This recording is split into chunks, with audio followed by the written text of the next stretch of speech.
Welcome to Faithful Fridays with Solomon. Watch this powerful video as the Vice President, J.D. Vance, shares his testimony coming back to Christ. How did you first lose your way? Yeah, so the way that I lost my faith is fundamentally, it just didn't seem all that relevant to me.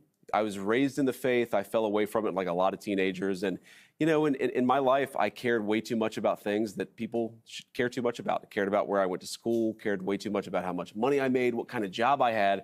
And I started to realize when I got into my 20s and I fell in love with a woman who's now the second lady and we're getting ready to have babies. And I started thinking to myself, okay, am I actually becoming the kind of person I want to become? And the answer was no.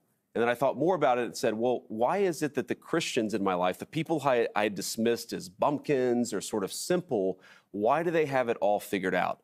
They're better people, they're happier, they're much more well-adjusted than the people I was around at Yale Law School. Maybe there's some truth to this creed that forms the foundation of their life. And maybe there's truth to the fact that Jesus Christ is the Son of God. So that's ultimately what got me back on the path where I went from curious about Christianity to eventually finding my home in a church and raising my family in that church. What I love about this is that we're hearing the Vice President of the United States openly share his testimony and talk about how faith in Christ changed his life.